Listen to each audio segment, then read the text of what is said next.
Welcome to Things You Don't Know. This episode covers two different topics. The two topics are related, and honestly, this is because of the conversation Dr. Deneen and I had about choosing the topic.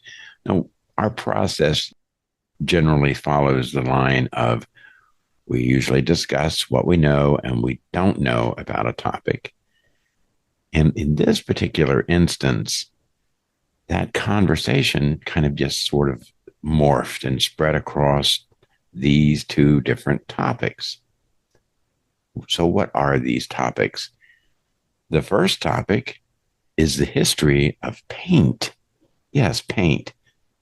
And the second focuses on color. And you can obviously see the relationship. So, grab a snack and hopefully enjoy this journey. I think you will, ladies and gentlemen. This is a very interesting set of topics. Paint is a combination of pigment, which is the color, and a binder. That's the vehicle that humans have used for tens of thousands of years. It served as a means of artistic expression, documentation, and protection, evolving from simple natural pigments to complex synthetic formulations. We're going to give a broad view of paint's long and varied history. Some of the earliest known examples of paint usage come from cave paintings, such as those in Luscher in France, Altamira in Spain, and other sites worldwide. Prehistoric artists used natural pigments like charcoal, ochre, which is iron oxide, manganese oxide, and clay mixed with water and animal fats. In some regions, these paintings date back to 40,000 years ago. That's amazing. They depict animals, abstract symbols, and hand stencils, offering insight into early human culture and beliefs. Yeah, 40,000 years ago, a long time ago. Early humans sourced pigments from the earth, like iron-rich soils for reds and yellows, burnt organic material for black, and minerals for whites and other colors too. The simplicity and durability of these natural pigments mean some prehistoric art remains vividly colored even today. That's quite amazing. Now, ancient Egyptians created paints from minerals like malachite, which is green, azurite, or lapis lazuli, which is blue, and regar, which is red or orange. They bound these pigments with materials such as gum arabic or egg, which they call tempera. And they used it oftentimes for murals. And what's the other thing Egyptians are famous for? Well, their tombs. And so they used it in tomb paintings also. Paints from prehistoric times had ceremonial and symbolic significance. For example, specific colors represented deities or aspects of the afterlife. You mentioned tomb paintings. My sister Kelly had a wonderful trip to Egypt many years ago, and they got to see quite a lot of the pyramids and other tombs of that era. They were really amazing. Now, the ancient Greeks used encaustic, those are wax-based paints, for portraits and wood panel paintings. This method involved mixing pigments with hot wax. And the Romans later on further developed fresco painting, which is applying water-based pigments onto wet plaster for large-scale wall and ceiling murals.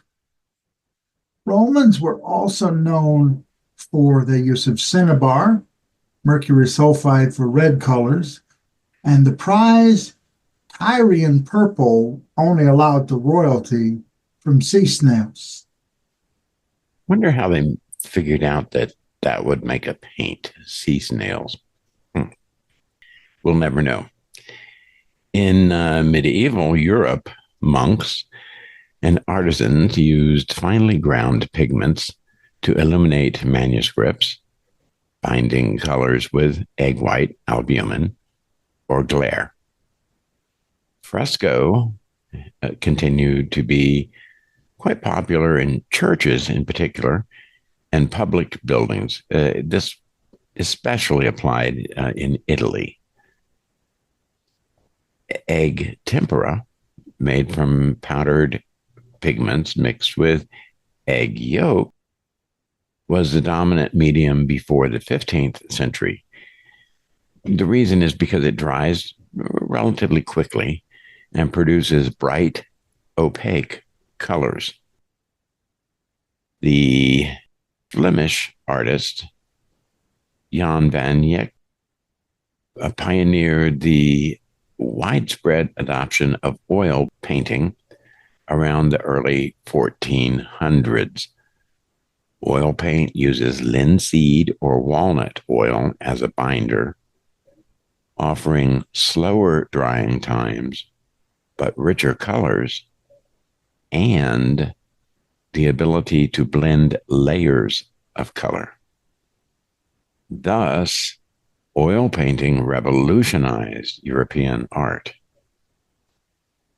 Renaissance masters such as Leonardo da Vinci, Michelangelo, and Raphael refined a technique called underpainting, glazing, and layering techniques in oil paint, advancing the available mediums. Pigments were still primarily derived from natural minerals. For example, ultramarine from lapis lazuli, or organic substances such as carmine from cochlear insects. That's like roaches and some other insects. Interesting, huh? The Baroque and Rococo periods saw growing demand for paints, spurring experimentation. Synthetic pigments like Prussian blue, which was around the early 18th century, emerged, expanding the color palette. Alchemists and early chemists discovered and refined processes for manufacturing stable pigments in larger quantities.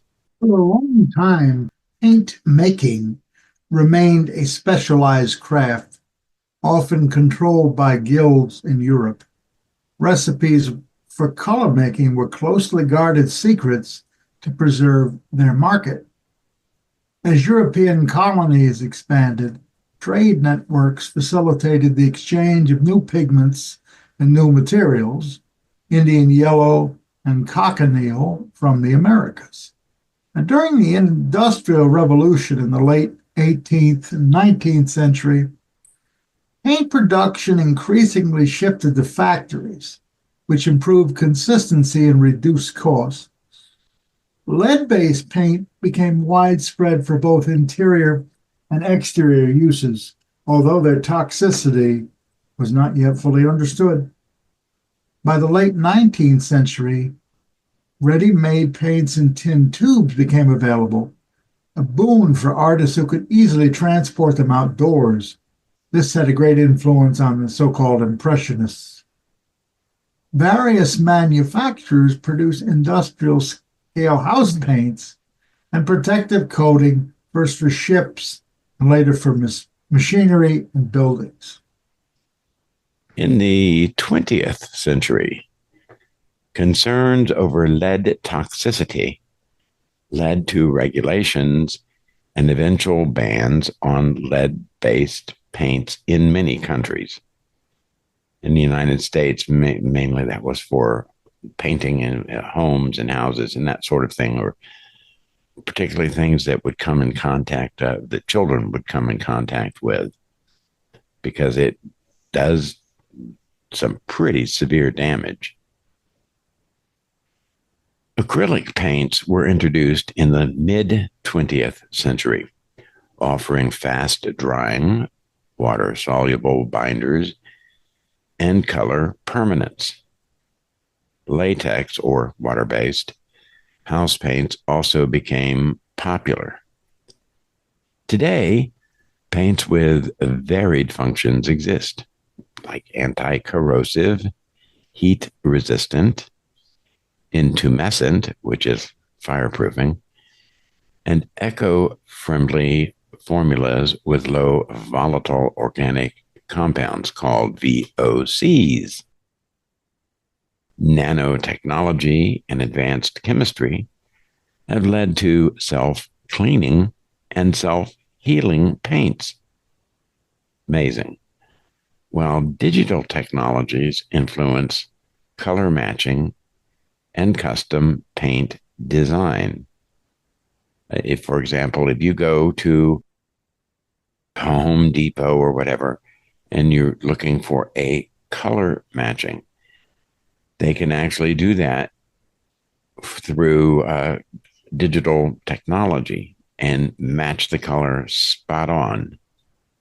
It's quite amazing. So, from prehistoric cave art to contemporary street murals, and we must not forget that, because that's actually had an interesting impact. If you live in a city, you can often see, quote, street murals,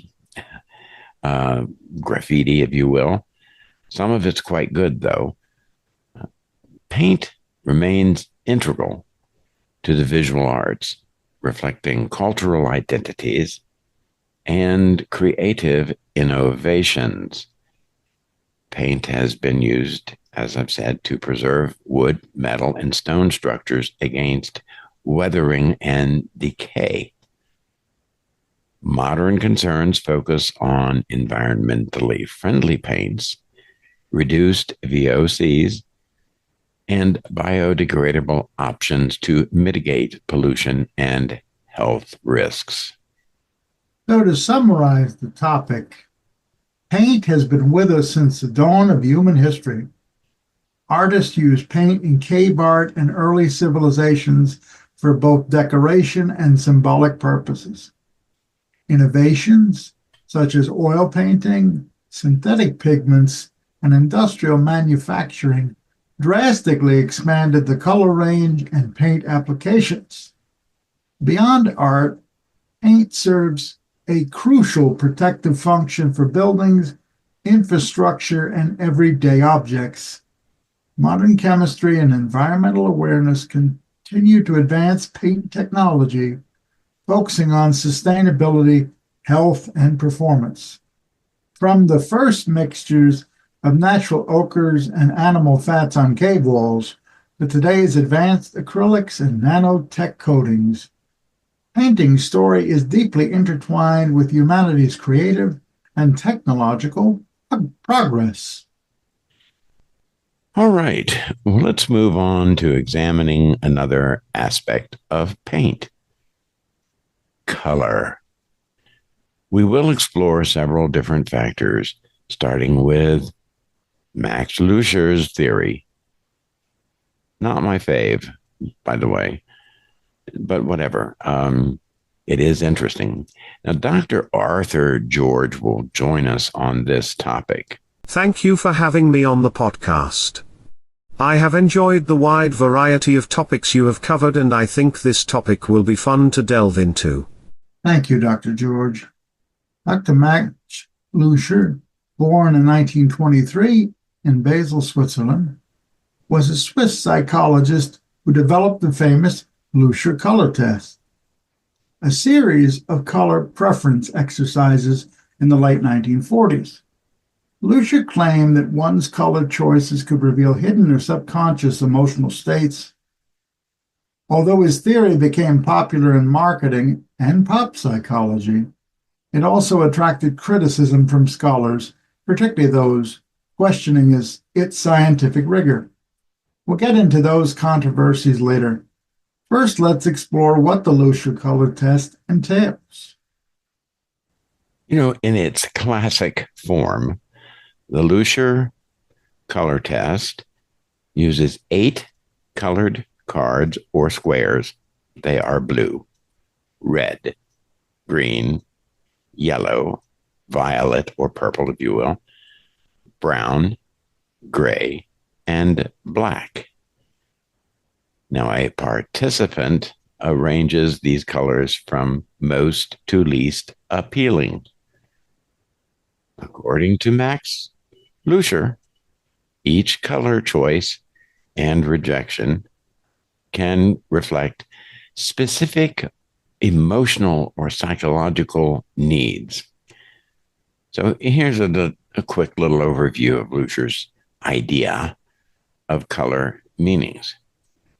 Blue, calmness, harmony, serenity. Red, energy, passion, drive. Green, persistence, self-affirmation, resilience. Yellow, optimism, curiosity, spontaneity. Purple, uniqueness, spirituality, or intuitive thinking. Brown, physical comfort, grounding, and practicality. Gray, neutrality, or a desire for detachment. Black, a pursuit of change, sometimes rebellion or denial.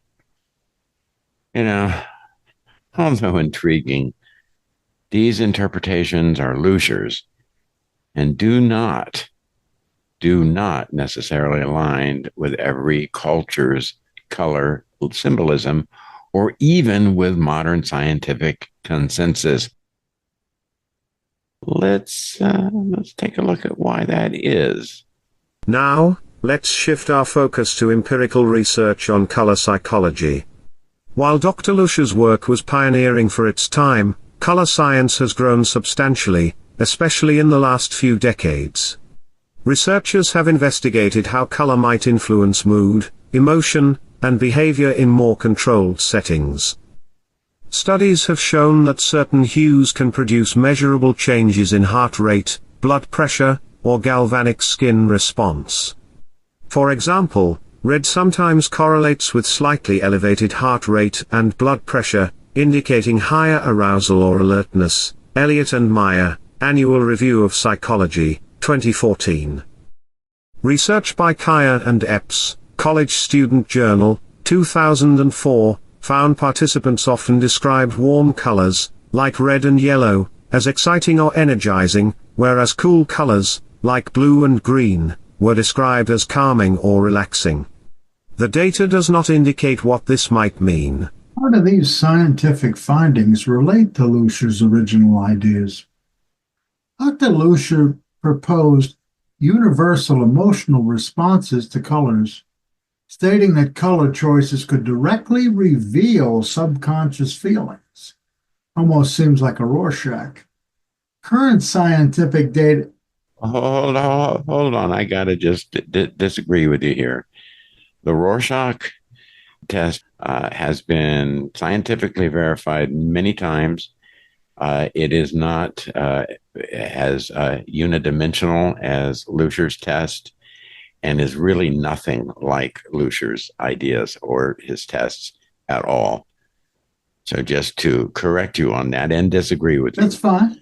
But you have your opinion, as unscientific as it is. Current scientific data has not confirmed these findings. Modern researchers, on the other hand, tend to emphasize several important factors. Color perception is rarely universal. There's a level of context dependency. It varies across cultures, situations, and individual experiences. Color can influence mood and behavior, but it's typically one factor among many, like lighting, personal background, or even the time of day. While Luscher's test is engaging, it has not consistently passed rigorous test-retest reliability or predictive validity checks in scientific studies. That said, Luscher's contributions brought color psychology into mainstream awareness, influencing how advertisers, designers, and even everyday people think about color choices. Many academics criticize the Luscher color test based on several different grounds. One, as you mentioned, Dr. Deneen, the scientific rigor. There just really isn't enough robust evidence that the test predicts psychological states or traits reliably. I mean, it can measure something that is immediate but is very transitory. It's also a gross oversimplification, boiling down complex emotional landscapes to an 8-color scale. It just completely overlooks cultural and individual variations. And as I say, the test-retest material and an experiment that's been done only measures in that instant and does not give you anything that is lasting at all. Therefore, it does not predict traits or psychological states. It reflects a response in a transitory manner to a color, and usually only if you are bombarded with that color. Also, the commercial exploitation has a big thing to do with this. The test's popularity made it attractive to businesses seeking quick insights into consumer psychology, i.e., advertising. Therefore, these pseudoscientists that say something about how to market things oversell its accuracy and plant themselves as experts. Caca. Simply caca. Despite these critiques, the Luscher color test remains an interesting historical artifact. It does show early efforts to link emotional processes and color perception. Finally, Luscher's theory has gained a foothold in pop psychology. The scientifically proven data suggests that people will select a color that appeals to them depending on their mood when they're going into it or other kinds of circumstances. However, it does not indicate that a small or random color's appearance significantly affects an individual's mood or psychological state. Some studies have suggested that completely surrounding or immersing a person with color can affect mood or feelings on a very transitory basis. In other words, if you put somebody in a room in which they are surrounded by a color, one color, yes, it'll affect your mood and your feelings, particularly dependent on your past experiences. For example, if you were a prisoner of war and kept in a pit, and somebody places you in a black room, of course it's going to conjure up memories that you had. Of course it will affect your mood in a transitory manner. You come out of the room and that goes away. Any sensory input can conjure up past experiences. As I say, this seems especially true with the sense of smell. We've all had that experience of you smell something cooking and you say, oh, that reminds me of my mama's cooking, or, whatever, or Uncle Jack's, you know, stew, or, whatever. But the random presentation of color has not been proven to have the same effect. So, where does this leave Dr. Max Luscher's work?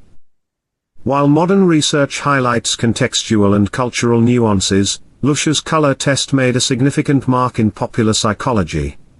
It got people talking about why we favor certain colors and whether these preferences reveal our identity. Ultimately, color psychology continues to evolve as researchers refine their methods and explore how our brains interpret color in conjunction with memories, cultures, and personal experiences. I hope this exploration of Dr. Luscher's ideas, paired with actual scientific data on color and mood, has given you a richer perspective on how color impacts our lives. If you're curious, consider taking the Luscher color test for fun. Just remember to take any sweeping interpretations with a grain of salt. There's another aspect. I've always been curious about why certain colors are used so frequently in national symbols, particularly flags. As I said in one of our other podcasts, when I was much younger, one of my hobbies was studying and drawing flag charts. And I noticed that more than any other color, red and blue were very frequently used throughout the world. Do either of you have any idea why this might be the case? We know red and blue, as you say, are among the most common colors on national flags and emblems for really a kind of a combination of historic, symbolic, and practical reasons. The historic associations would be like heraldry. In medieval Europe, coats of arms and heraldic shields frequently used red and blue. These colors denoted particular noble families or kingdoms and became associated with power, prestige, or a specific royal line. As empires and colonial powers expanded, they brought their heraldic and national colors with them. This helped to standardize red and blue across many regions, flags, and symbols. Red is often associated with courage, valor, revolution, or the blood shed defending a nation. In many flags, it symbolizes boldness or sacrifice. Now, be aware that is going to vary with people, and the normal people that see that color don't associate all those things necessarily, but sometimes they do, and the makers certainly have some idea about it. It's also blue is commonly linked to values like loyalty, justice, perseverance, and truth. It can also evoke freedom or the heavens, which some nations highlight through their flags. But I think one of the most important factors is that historically, flags were used where? In battle or at sea, where it was vital to have colors that stood out. Very, very important. Red and blue contrast sharply against common backdrops like the sea, the sky, or green landscapes. And they are easy to distinguish from a distance. Semaphore flags, think about them. Now, if they were the same color, like, sea blue, or green that would blend in with the ocean, you won't be able to see them. And they, before radios and other forms of communication, people wouldn't know what was happening. In many color systems, red and blue are considered primary colors, along with yellow in subtractive, or green in additive systems. Being primary, they are straightforward to produce using older dyes or pigments and stand out immediately to the eye. Well-known flags, such as those of the United Kingdom, France, or the United States, have influenced other countries' flag designs. Nations that emerged from revolutions or independence movements sometimes borrowed those motifs, producing a further spread of red and blue in their own symbols. Across cultures and eras, these factors combined to make red and blue enduring staples for national flags and symbols worldwide. I hope you've enjoyed this splash into paint and color. I'd like to thank Dr. Weaver and our good friend Dr. Arthur George for joining us today and sharing his insights. Stay curious, friends. The things that surround us every day possibly have some amazing history to them. Yeah. Thank you, Dr. George. I hope things at Oxford allow you some time to join us again soon. I really enjoyed it. Thank you. It was a pleasure to join you. Please give a like and tune into this podcast and our other podcast, which is History Twists. I'm going to say goodbye for now. Just for my own personal amusement, if any of you have an interest in flag studies, the best book in the world is Whitney Smith's Flags Through the Ages and Across the World. I hope you've enjoyed this story, friends, and please give us a like, give comments, suggestions. Look at History Twists also. As Dr. Weaver said, we did a wonderful story about a possible homeland in Alaska that's taken off, but I want even more people to hear about it. Bye for now, friends.